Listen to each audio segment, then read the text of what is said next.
സാറേ, ഈ ബംഗ്ലാദേശിലുണ്ടായ കലാപം നമ്മൾ കണ്ടതാണ്. അവിടെ ഷെയ്ഖ് ഹസീനയ്ക്കെതിരെയായിരുന്നു വിദ്യാർത്ഥികൾ ഉൾപ്പെടെ തെരുവിലിറങ്ങിയത്. ഇന്നിപ്പോൾ നമ്മൾ കാണുന്ന അല്ലെങ്കിൽ കേൾക്കുന്ന ഒരു വാർത്ത എന്ന് പറയുന്നത് UAE-യിൽ ഷെയ്ഖ് ഹസീനയ്ക്കെതിരെ പരസ്യമായി തെരുവിലിറങ്ങി പ്രതിഷേധിച്ച 57 ബംഗ്ലാദേശികളെ അവിടുത്തെ UAE അവിടുത്തെ ജയിലിലടച്ചു എന്നുള്ളതാണ്. അപ്പം അതെന്താണ് അത് നൽകുന്ന ഒരു, നമുക്കതിൽ നിന്ന് മനസ്സിലാക്കാൻ പറ്റുന്നത് എന്താണ്? അത് സുരേഷ് ഗോപിക്കെതിരെ അടിക്കാൻ പോകുന്നവരെ കാണിച്ചത് മാധ്യമപ്രവർത്തകർ നിങ്ങളവിടെ മീഡിയ ആണ്. അതുപോലുള്ള സംഭവമാണ്. ഒന്ന് വീരക്കേടാണ്, രണ്ട് പേരുടെ ഉള്ളിൽ കിടക്കുന്നതാണ്. പഞ്ചത്തിന് കെട്ടി അവൻ കത്തിയിട്ടു. അതുകൊണ്ടാണ് എല്ലാ സംഭവം വന്നത്. ഓപ്പണായി കാണിക്കുക അത്രയും ഇങ്ങനെ വിഷം, അവൻ്റെ പ്രശ്നമുണ്ട്. വിഷം ഇങ്ങനെ കുത്തിവെച്ച് പിന്നെ സാഹചര്യവും സ്ഥലമൊക്കെ വന്നു. ഇപ്പോൾ UAE എന്നുള്ള സ്ഥലത്ത് ഇത്തരം കാര്യങ്ങളൊന്നും നടക്കില്ല എന്ന് നമുക്കറിയാം. ഒരു സമരമൊന്നും നടത്താൻ സംഭവിക്കാത്ത ആളുകളാണ്. ഇവിടെയുള്ള ചില ഉസ്താദുമായി പോയി പറ്റിപ്പോകാറുണ്ട്.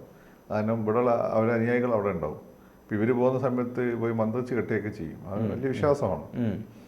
അപ്പം ആ വിശ്വാസത്തിനും പ്രശ്നമില്ല. പക്ഷെ അവരത് കാണുന്നത് ഷിർക്കായിട്ടാണ്, അതായത് ഇസ്ലാമ വിരുദ്ധമായിട്ടാണ്. അങ്ങനെ ഉസ്താദിനെ പിടിക്കും, അളിയനെ ഇയാളെ പിടിച്ചിട്ട് ജയിലിടും. ഇത് ഒറ്റ കൊടുക്കാനായിട്ട് ഇവിടെ ജമാഅത്തെ ഇസ്ലാമിക്കാരും മുജാഹിദുകളുണ്ട് അവിടെ. അവർക്ക് ഈ സുന്നികളെ ഈ രീതികളൊന്നും ഇഷ്ടമല്ല. അപ്പോൾ അവർക്ക് അവിടെ അല്ലേ എന്തെങ്കിലും കളിക്കാൻ പറ്റുള്ളൂ. അപ്പോൾ അവിടെ വെച്ച് ഒറ്റ കൊടുക്കും. അങ്ങനെ ഇവിടെ പല പ്രമുഖരും ജയിലിൽ കിടന്നിട്ടുണ്ട്. UAE എന്ന് പറയുന്നത് സുന്നി രാജ്യമാണോ ഷിയ രാജ്യം? സുന്നി, എല്ലാം സുന്നിയാണ്. ഇവിടെ ഷിയ എന്ന് പറയുന്നത് ഇവർ മാത്രമല്ലേ ഉള്ളൂ. പിന്നെ ഇറാൻ ഷിയാണ്, സിറിയ സുന്നിയാണ്. അപ്പം ഇറാഖിൽ ഭൂരിപക്ഷം സുന്നിയാണ്, ബഹ്റൈനിലും ഭൂരിപക്ഷം സുന്നി. ഇല്ല, ഇറാഖിൽ ഭൂരിപക്ഷം ഷിയാണ്, ബഹ്റൈനിലും ഭൂരിപക്ഷം ഷിയാണ്. പക്ഷെ അവരെ അടുപ്പിക്കുകയില്ല, ഭരണം സുന്നികളായില്ല. ഈ സുന്നികളെയാണ് അമേരിക്ക സപ്പോർട്ട് ചെയ്യുന്നത്. അമേരിക്കയ്ക്ക് നാളെ സുന്നിയൊക്കെ ഒരു പണിയെടുപ്പം സൗദി അറേബ്യ ഈ ഓയിൽ ഡീലൊക്കെ നിർത്തിക്കൊണ്ട് അവർക്ക് പണിയെടുക്കാൻ വേണ്ടി ഷിയാനെ അമേരിക്ക പ്രൊമോട്ട് ചെയ്തു വരും. അമേരിക്കയ്ക്ക് അത്രയേ ഉള്ളൂ. അപ്പം ഇതെന്ന് വെച്ചാൽ നമ്മൾ ഈ വിഷയം വന്ന സമയത്ത് ആദ്യം തന്നെയുള്ള ഡിസ്കഷൻ പറഞ്ഞിട്ടുണ്ടല്ലോ, നമ്മൾ ഷെയ്ഖ് ഹസീനോടുള്ള ഒരു വിരോധം, വെറുപ്പ്. ആ വിരോധം, വെറുപ്പ് ഇസ്ലാമിക വർഗീയവാദത്തിന്റെ, ഇസ്ലാമിക ഫണ്ടമെന്റലിസത്തിന്റെ ഉൽപ്പന്നമാണ്. ഈ ഫണ്ടമെന്റലിസത്തിന്റെ വർഗീയവാദത്തിന്റെ ഉൽപ്പന്നം എന്ന് വെച്ചാൽ ഖുർആൻ അതിന്റെ ശരിയായ അർത്ഥത്തിൽ പഠിക്കാതെ പൊളിറ്റിക്കൽ അർത്ഥത്തിൽ മാത്രം പഠിക്കുന്ന ആളുകളാണ്. ഖുർആൻ പൊളിറ്റിക്കൽ അർത്ഥത്തിൽ മാത്രമാണ് നമ്മളെ മദ്രസകൾ പഠിപ്പിക്കുന്നുള്ളൂ. അതിന്റെ ശരിയായിട്ടുള്ള ആത്മീയമായ അർത്ഥത്തിൽ പഠിപ്പിക്കുന്നേ ഇല്ല. ആത്മീയമായ അർത്ഥത്തിൽ പഠിപ്പിക്കുന്ന സൂഫികളൊക്കെയാണ്. ആ സൂഫികളെ ദർസുകളിലൊക്കെ വളരെ ചുരുക്കം ആളുകൾ ഇവിടെ പോകാറുള്ളൂ. അപ്പോൾ ഇതിനെ ഇപ്പോൾ സൗദി അറേബ്യ ഇംഗ്ലണ്ടിലൊക്കെ വിതരണം ചെയ്യാൻ വേണ്ടി ഇംഗ്ലീഷിൽ ചില പിന്നെ വേർഷൻസ് ഖുർആൻ ഇറക്കിയിട്ടുണ്ട്. അതിൽ ഒരു ഖുർആനിൽ കൈ കടത്തില്ല, എന്നാൽ അതിൻ്റെ ട്രാൻസ്ലേഷനിൽ ഗുരുതരമായ വീഴ്ചകളുണ്ടെന്നാണ് ഞാൻ കേട്ടിട്ടുള്ളത്. അതേപോലെ തന്നെ ടർക്കി അവരുടെ ഖിലാഫത്തിൻ്റെ ഭാഗമായി പുനഃസ്ഥാപിക്കുന്നതിൻ്റെ ഭാഗമായിട്ട് കുറേ ട്രാൻസ്ലേഷൻസ് ഇറക്കിയിട്ടുണ്ട്. അതിന് വലിയ തെറ്റാണ്. അവർക്ക് അനുകൂലമായ രീതിയിലാണ് പലതും വന്നിട്ടുള്ളത്. അപ്പം ഇങ്ങനെ പൊളിറ്റിസൈസ് ചെയ്യപ്പെട്ട ഒരു ഇസ്ലാമിനെയാണ് ഇവർ പഠിപ്പിക്കുന്നത്. അപ്പോൾ അതിൽ നിന്ന് വെച്ചാൽ ഇസ്ലാമിൻ്റെ തത്വങ്ങൾ, ഇസ്ലാമിൻ്റെ തത്വങ്ങളോട് ചേർന്ന് നിൽക്കല്ലേ, ഇസ്ലാമിക രാഷ്ട്രം സ്ഥാപിക്കുന്നതാണ് ഏറ്റവും വലിയ സംഭവമാണ് ഇവർ മനസ്സിലാക്കി വെച്ചിരിക്കുന്നത്. ഇപ്പം കേരളം പോലെയുള്ള സമൂഹത്തിൽ മുസ്ലിങ്ങളും ഹിന്ദുക്കളും ക്രിസ്ത്യാനികളും നല്ല സ്വസ്ഥമായി ജീവിക്കുന്ന ഒരു സ്ഥലമാണ്. അപ്പോൾ ഇവരുടെയൊക്കെ ക്ലാസ്സിലൊക്കെ പോയി കഴിഞ്ഞാൽ നമുക്ക് പലപ്പോഴും തോന്നുന്നതെന്ന് വെച്ചാൽ ഇവിടെ എത്രയും പെട്ടെന്ന് നമുക്ക് ഇസ്ലാമിക രാജ്യം ഉണ്ടായിക്കളയണം, ആ രീതിയിലാണ്. ഇപ്പം കുറേ ഭേദമാണ്, ഇപ്പം സുന്നികളൊക്കെ കുറച്ച് ഭേദപ്പെട്ടു പോയി. പണ്ടൊക്കെ എന്ന് വെച്ചാൽ ആ രീതിയാണ്. പക്ഷെ അന്ന് ഹിന്ദുസും ക്രിസ്ത്യൻസും ഇത് പരിഗണിച്ചിരുന്നതേ ഇല്ല.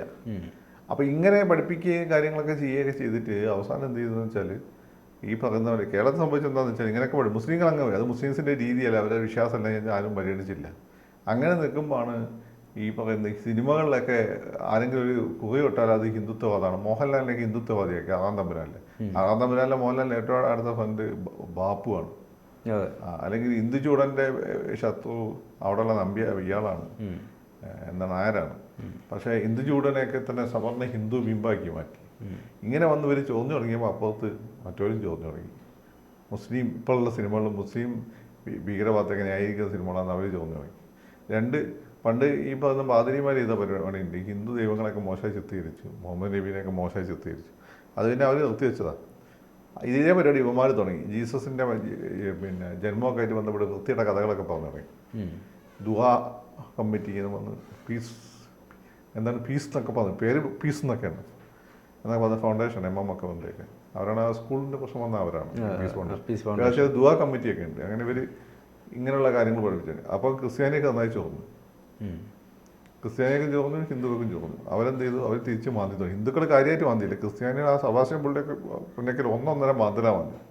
അത് ഇവർക്ക് മനസ്സിലാക്കണം. ഇസ്ലാമിക എടുത്ത് നോക്കി കഴിഞ്ഞാൽ മാന്താൻ തുടങ്ങിയാൽ ഭയങ്കര പ്രശ്നമായി പോകും. ഇവർ മറ്റുള്ള രാജ്യത്ത് മറ്റേ രാജ്യത്ത് പഠിക്കുന്നില്ലെന്നാണ് വിചാരിച്ചത്. സബാസ്റ്റ്യൻ മുന്നേക്ക് അയാൾ ഒരുപാട് പോസിറ്റീവ്സ് ഇസ്ലാമിലുണ്ട്, അതൊന്നും കാണാൻ ഇയാൾ ഈ നെഗറ്റീവ് മാത്രം വെച്ചോണ്ട് അയാൾ അടിച്ചു തുടങ്ങി. ഇപ്പം അതുകൊണ്ട് കുറച്ച് കുറവാണ്. പക്ഷെ അയാൾ തുടങ്ങി വെച്ചാൽ അയാൾ അവസാനിപ്പിച്ചിട്ടില്ല. അതിങ്ങനെ മൊത്തം ക്രിസ്ത്യാനികൾ ഏറ്റെടുത്തുകൊണ്ടിരിക്കുകയാണ്. മൊത്തം ക്രിസ്ത്യാനി എന്ന് വെച്ചാൽ ഈ ക്രിസ്തങ്കി ടൈപ്പ് ആവും. ആർഎസ്എസ്കാരാണ് കുറച്ചുകൂടി ഭേദം. ആർഎസ്എസ്കാർ പലപ്പോഴും അവരുടെ ഉള്ളിൽ നിന്നൊന്നും കിട്ടാത്തതുകൊണ്ട് അവർ ചെയ്യുന്നത് വെച്ചാൽ ഈ സബാസ്റ്റ്യൻ പുന്നക്കലിന്റെ സാധനം എടുത്ത് അവരെടുക്കും. കാരണം ആർഎസ്എസിന് ഉത്തരവാദിത്ത ബോധമുള്ളതുകൊണ്ട് അവരങ്ങനെ അതിഭീകരമായിട്ടൊന്നും അത് എന്തെങ്കിലും വിഷയത്തിന് അവർക്ക് ആക്രമിക്കുന്നല്ലാതെ ഒരു മതത്തിന്റെ തത്വങ്ങളെ പോയി അവർ അറ്റാക്ക് ചെയ്യുന്നില്ല. പക്ഷെ സബാസ്റ്റ്യൻ പുന്നക്കൽ അതുണ്ടോ?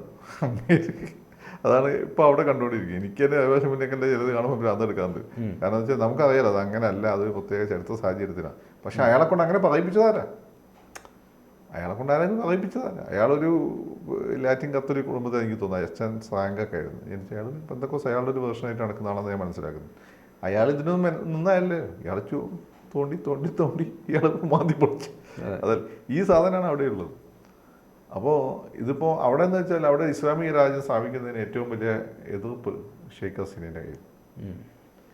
അപ്പം അതുകൊണ്ട് അവർക്കെതിരെ അവരെങ്ങനെയാണ് അവിടെ നിന്ന് മാറ്റണം. അതിന് വേണ്ടിയിട്ടാണ് ഈ ഒന്നിന് പുറകെ ഒന്നായ പ്രക്ഷോഭങ്ങളാണ് അവർ അധികാരത്തിൽ വന്നതിന് ശേഷം. ഒന്നും ഏക്ഷിക്കുന്നില്ല എന്നുള്ളൂ. ഇതിപ്പോൾ ഈ കഴിഞ്ഞ സുരേഷ് ഗോപിനെ തല്ലാൻ നോക്കിയ പോലുള്ള ഉദാഹരണത്തിന് ഇറക്കി വിട്ടിരിക്കുകയാണ്. അടുത്തുള്ള സാധ്യ സമര സേനാനികളുടെ കുടുംബത്തിന് 30% സംവരണം കൊടുത്തുകൊണ്ട് ഇവിടെ ഓരോരുത്തന്മാരിന്ന് വലിയ വിചാരണ എടുക്കുക. അവർ പറയുന്നത് പാകിസ്ഥാനെതിരെ അവർക്ക് സ്വാതന്ത്ര്യ സമരം എന്താണ് അവർ വിളിക്കുന്നത്. എന്താ സ്വാതന്ത്ര്യ സമരം അല്ലാണ്ട് എന്താ പാകിസ്ഥാൻ വരുന്ന തമ്മിലുള്ള ബന്ധം എന്താ? അവിടെയുള്ള സ്ത്രീകളെ ബലാത്സംഗം ചെയ്യുകയും അവിടെയുള്ള കുടുംബങ്ങൾ ആണുങ്ങളെ മൊത്തം കൊന്നൊടുക്കുകയായിരുന്നു ആളുകൾ പോയി ചെയ്ത് പാകിസ്ഥാൻകാർ. അവർ സപ്പോർട്ട് ചെയ്യുന്ന ബംഗ്ലാദേശികൾ. നമ്മളെ സ്വാതന്ത്ര്യ സമരത്തെക്കാളും രക്തരൂഷിതമാണ്. ഹിന്ദുക്കളും മുസ്ലിങ്ങളും ഇത്രയും ഫൈറ്റ് ഇന്ത്യയിൽ നടന്നിട്ടില്ല. പക്ഷേ കുരിശ് യുദ്ധത്തിന്റെ ഘട്ടത്തിൽ പോലും നടക്കാത്ത രീതിയിലാണ് മുസ്ലിങ്ങളെ അത് ഷിയാക്കളല്ല സുന്നി മുസ്ലിങ്ങളെ പാകിസ്ഥാൻകാരികളായ സുന്നി പട്ടാളക്കാർ ചെയ്ത് കൂട്ടിയ കാര്യമാണ് ഞാനീ പറഞ്ഞത്. രണ്ട് സുന്നി, ഒന്ന് ബംഗാളി സംസാരിക്കുന്ന, ഒന്ന് യഥാർത്ഥത്തിൽ എന്തായിരുന്നു വിഷയം? ഈ പാകിസ്ഥാനിൽ അന്ന് ഇത് ഈസ്റ്റ് പാകിസ്ഥാനല്ല, ഈസ്റ്റ് പാകിസ്ഥാൻ ഇത് രണ്ട് അന്നേ നമുക്കറിയത് പൊളിയൊന്നും. കാരണം രണ്ട് സ്ഥലങ്ങളായി കിടക്കുന്ന രാജ്യമാണ്. മറ്റേ ഇവിടെ പറയുന്ന ആളുകൾ പറയുന്നത് വെച്ചാൽ അലാസ്ക അല്ലേ, ഒരു ഭാഗത്ത് അലാസ്ക അപ്പുറത്ത് കിടക്കുന്നു, അമേരിക്ക ഇപ്പുറത്തല്ല കിടക്കുന്നു, കാനഡയുടെ അപ്പുറത്ത് അലാസ്ക. അതുപോലല്ല ഇവന്മാരെ പോലെ പ്രാന്തന്മാരല്ല. ജനാധിപത്യത്തിലൂടെ രൂപം കൊണ്ടുവന്നൊരു രാജ്യമാണ് ഇത്. കലാപത്തിലെ വർഗീയത്തിലൂടെ രൂപം കൊണ്ടുവന്ന രാജ്യം, 3-4 ലോക രാജ്യമാണ്. അലാസ്കയിലൊന്നും ആളുകൾ താമസം പോലും ഇല്ല. അത് റഷ്യനായിരുന്നു മേടിച്ചാൽ. ഇവിടെ ആണെങ്കിൽ ലോകത്ത് ഏറ്റവും കൂടുതൽ പോപ്പുലേഷൻ ഡെൻസിറ്റി ഉള്ള സ്ഥലമാണ് ബംഗ്ലാദേശ്. രാജ്യം കഷ്ടപ്പെടും. അപ്പോൾ പാകിസ്ഥാൻ എന്ന് വെച്ചാൽ അത്ര പഞ്ചാബ് കുറച്ച് റിച്ച് അല്ലാതെ പൊതുവെ നമുക്ക് റിച്ച് അല്ല, ഫലഭൂഷ്ടല്ല. ഇവന്മാർ ഇവിടുത്തെ റിസോഴ്സസ് മൊത്തം അടിച്ചു മാറ്റും. എന്നിട്ട് അവിടെ ഉറുദു അടിച്ചേൽപ്പിക്കാൻ ശ്രമിച്ചു. ഈ ബംഗാളികൾക്ക് ബംഗാളി ഭാഷ വലിയ പ്രശ്നമാണ്. ഉറുദു അടിച്ചേൽപ്പിക്കാൻ ശ്രമിച്ചു. ഇവിടെ തിരഞ്ഞെടുക്കപ്പെട്ട മുജീബ് റഹ്മാൻ്റെ ഗവൺമെൻറ്റിനെ ബേനസീർ ഭൂട്ടാൻ്റെ ബാപ്പ സുൽഫിഖർ അലിയുടെ പാകിസ്ഥാനെ ഗവൺമെൻറ് അട്ടിമറിക്കാൻ ശ്രമിച്ചു. അങ്ങനെയാണ് ഈ പ്രശ്നം തുടങ്ങുന്നത്. അപ്പോൾ നമ്മൾ അവിടെ അത് ടാർഗറ്റ് ഹിന്ദുക്കളായിരുന്നു. ഈ മുസ്ലിങ്ങൾ തമ്മിലുള്ള പ്രശ്നത്തിന് ബംഗാളി പാകിസ്ഥാൻ്റെ അവർ വന്ന് ആദ്യം ഇവർ റേപ്പ് ചെയ്യാനൊക്കെ തുടങ്ങി ഹിന്ദുക്കളെയാണ് റേപ്പ് ചെയ്യാനും കൊല്ലാനും തുടങ്ങിയത്. പിന്നെയാണ് മുസ്ലിം സേനാനികൾക്ക് തിരിച്ചറിഞ്ഞത്. അപ്പോൾ ഹിന്ദുക്കൾ അവിടെ നിന്ന് ഓടി വരുമ്പം ഇപ്പം ഋതിക് ഘട്ടക്കിൻ്റെ സിനിമയിലൊക്കെ അത് കാണാം. അവർക്ക് ഇവിടെ അഭയം കൊടുക്കണം, ഇന്ത്യ അഭയം കൊടുക്കുന്ന കണക്കില്ലേ. അങ്ങനെയാണ് നമ്മളതിൽ ഇടപെട്ട ആ വിഷയത്തിൽ. ഇതാണ് സത്യം. അപ്പോൾ ഇപ്പോഴും അത്രയും എലമെന്റ്സ് അവിടെ വളരെ സ്ട്രോങ് ആണ്. അതിനുശേഷം അവിടെ അധികാരം കിട്ടി. മുജീബ് റഹ്മാൻ വന്നു, അയാളെ കൊന്നിട്ട് അധികാരത്തിലൊക്കെ തുടർന്നാരാ അവിടുത്തെ സ്വാതന്ത്ര്യ സമരത്തെ അടിച്ചമർത്താൻ വേണ്ടി പാകിസ്ഥാൻ്റെ കൂടെ വന്ന ആളുകളാണ്. അപ്പോൾ സ്വാതന്ത്ര്യ സമര സേനാനികളുടെ കുടുംബമൊക്കെ വളരെ കഷ്ടപ്പെട്ടാണ് നിൽക്കുന്നത്. അപ്പാണ് ഈ 30% റിസർവേഷൻ കൊണ്ടുവന്നത്. അത് ഇവിടെ ഉള്ള ചിലവന്മാർക്ക് അങ്ങ് രുചിക്കുന്നില്ല. ഇവിടുത്തെ സ്വാതന്ത്ര്യ സമരത്തെ ഒറ്റ കൊടുക്കാൻ പോയാണ്. പക്ഷേ സുപ്രീം കോടതി അതിപ്പോൾ റദ്ദാക്കിയില്ല. അല്ല, റദ്ദാക്കിണ്ടോ? കോടതിക്ക് അങ്ങനെ കാര്യങ്ങൾ ഉണ്ടാവുമല്ലോ. അല്ല, ഇതാണ് സംഭവം, അത് കൊടുക്കേണ്ടതാണ്. നിങ്ങൾ ഇന്ത്യയിൽ തന്നെ നോക്കിയാൽ ഹിന്ദു ഒരു എഴുതിയിരുന്നു, ഈ കോൺഗ്രസ് ആണ് ഭരിച്ചത് പോലും ഇന്ത്യയിലെ സ്വാതന്ത്ര്യ സമര സേനാനികളുടെ കുടുംബത്തിന് പെൻഷൻ കിട്ടിയോണ്ട് അവർ ഒരു ജീവിച്ചു പോകുന്നു. അവർക്ക് ഗവൺമെന്റ് ജോലി ഒന്ന് റിസർവേഷൻ എന്തെങ്കിലും കൊടുക്കണ്ട അവർക്ക്. കാരണം ബാക്കിയുള്ള നിങ്ങൾ അവിടെ ഇരിക്കുന്നതിൽ ഭൂരിപക്ഷത്തിൻ്റെ ആളുകൾ ആരാണ്? ഈ പറയുന്ന നമ്മുടെ രാജ്യത്തെ സ്വാതന്ത്ര്യ സമര പ്രസ്ഥാനത്തെ അടിച്ചമർത്താൻ വേണ്ടി ബ്രിട്ടീഷുകാർക്ക് കൂടെ വന്ന മക്കളാണ് ഭൂരിപക്ഷം, സിവിൽ സർവീസുകാരുടെ മക്കൾ. അവൻ്റെ പറയും എൻ്റെ മുത്തച്ഛൻ ICS തന്നെ. ആരാ ICS ബ്രിട്ടീഷുകാരന് വേണ്ടി അടിമപ്പണി ചെയ്തവൻ, അതാണ് ICS. എന്നിട്ട് വലിയ ഫോട്ടോ വെക്കും അങ്ങേരുടെ. എന്നിട്ട് ഇയാൾ മറ്റേ ആളെ നടന്നപ്പം അത് ഇയാളായിരുന്നു കമാൻഡർ. ഈ കമാൻഡർ എന്താ ചെയ്തത്? സ്വാതന്ത്ര്യ സമര സേനാനികളെ അടിച്ചമർത്തി. പിന്നെ കുറേ ബ്രിട്ടീഷുകാരുടെ പൊളിറ്റീഷ്യന്മാരെ വന്ന പല ചില ആളുകൾ ബ്രിട്ടീഷുകാരുടെ പിന്നെ ഒറ്റുകാരായിരുന്നു. ഒരു ശതമാനം പോലും ഇല്ല ഇവിടെ. പിന്നെ ഇന്ദിരാഗാന്ധിക്ക് ആ ഒരു സ്നേഹമുള്ളതുകൊണ്ട് ഇന്ദിരാഗാന്ധി അവിടുത്തെ ഒരു പെൻഷൻ കൊണ്ട് അവർ ജീവിച്ചു പോകുന്നു എന്നുള്ളതാണ്. അപ്പാണ് പറയുന്നത്, ഒരുത്തൻ ഇവിടുന്ന് പറയുന്നത് കേട്ടു. എന്താണ് അവൻ പറയുന്നത്? പിന്നെ സ്വാതന്ത്ര്യ സേനാനികൾക്ക് ഇവിടെ രാഹുൽ ഗാന്ധി ഒരു റിസർവേഷൻ കൊണ്ടുവരിക, അത് കോൺഗ്രസ്സുകാർക്ക് വേണ്ടിയിട്ടുള്ള റിസർവേഷൻ ആയിരിക്കില്ല. അങ്ങനെയാണോ അത്? കോൺഗ്രസ്സുകാരെ മാത്രമാണ് സ്വാതന്ത്ര്യ സമര പ്രസ്ഥാനത്തിലുള്ളത്? എല്ലാ എല്ലാവരും ഉണ്ട്. അത് അങ്ങനെ ഇവന്റെ മനസ്സിന് മറ്റേ വിഷമാണ്. പാകിസ്ഥാന്റെ കൂടെ നിൽക്കാൻ പറ്റിയ ഈ രാജ്യത്തെ കൂടി ഇവന്മാർ അതിനുള്ള ശ്രമമാണ്. അത് നാട്ടുകാർക്ക് അറിയാം. ഈ വിഷമാണ് വമിപ്പിക്കുന്നത്. ഈ വിഷം തന്നെയാണ് ദുബായിൽ വന്നത്. പക്ഷെ ദുബായിലൊക്കെയുള്ള ഗവൺമെൻറ് അവർക്ക് അറിയാം അത് കാര്യം. അവർ ഇതിനെല്ലാം തന്നെ ഏതെങ്കിലും സൈഡ് പിടിച്ചു കഴിഞ്ഞാൽ അവരുണ്ടാവില്ല. അതുകൊണ്ടാണ് അവർ മാത്രമല്ല അവർക്ക് തലവേദനയാവും. ഇവന്മാരൊക്കെ പോയിട്ടാണ് അവിടെ പ്രശ്നം ഉണ്ടാക്കുന്നത്. അത് അവർക്ക് തലവേദനയാവും അവർക്കറിയാം. അവിടുത്തെ ഭരണകൂടത്തിന് പല സ്ഥലത്തും സുന്നികളെ ഷിയാക്കൾ ഭരിച്ചുകൊണ്ടിരിക്കുകയാണ്. ഷിയാക്കളെ സുന്നികൾ ഭരിച്ചുകൊണ്ടിരിക്കുകയാണ്. പിന്നെ ഇവന്മാർ രാജാക്കന്മാരൊക്കെ പറ്റി പല സ്ഥലത്ത് അർമാദിക്കുകയാണ് അവിടുത്തെ റിസോഴ്സസ് ഉപയോഗിച്ച്. അപ്പം ഇങ്ങനെയുള്ള എലിമെൻറ്റ്സ് കൂടി വന്നു കഴിഞ്ഞാൽ അവർക്ക് പിടിച്ചെടുക്കാൻ പറ്റില്ല. അപ്പോൾ അതുകൊണ്ട് അവരത് അടിച്ചമർത്തുന്നു. മാത്രമല്ല അവർക്ക് അങ്ങനെ ഒരു ഇമേജിൻ്റെ ആവശ്യമില്ല. ഈ രാജാക്കന്മാരൊക്കെ തന്നെ വളരെ വെസ്റ്റേണൈസ്ഡ് ആയിട്ടുള്ള ആളുകളാണ്. അപ്പോൾ അതുകൊണ്ടാണ്. അപ്പോൾ ഇത് നമ്മൾ നോക്കേണ്ടത് ഈ മൂവ്മെൻറ്റ്, ഈ മനസ്ഥിതിയുള്ള ആളുകൾ ഇന്ത്യയിലും ഉണ്ട് എന്നുള്ളതാണ്. ഇപ്പം BJP ഭരിക്കുന്നതുകൊണ്ടാണ് അവരധികം പുറത്ത് വരാത്തത്. അതാണ് അവർക്ക് BJP വേണ്ടിയുള്ള വലിയൊരു പ്രശ്നം. പക്ഷേ കോൺഗ്രസ് ഒക്കെ മനസ്സിലാക്കേണ്ട കാര്യം, ഇത്തരം ആളുകളെ നിങ്ങൾ പിന്നെ കഴുത്ത് ചുറ്റിക്കൊണ്ട് നടന്നാൽ ആ ശിവന്റെ കഴുത്ത് കിടക്കുന്ന പാമ്പായിരിക്കില്ല, നിങ്ങളെ തന്നെ ആദ്യം തീർക്കും. അത് മനസ്സിലാക്കിക്കൊള്ളാം. കൂടുതൽ വാർത്തകളും വിശേഷങ്ങളും നിങ്ങളിലേക്ക് എത്താൻ ABC മലയാളം സബ്സ്ക്രൈബ് ചെയ്യുക, ബെൽ ബട്ടണും അമർത്തുക.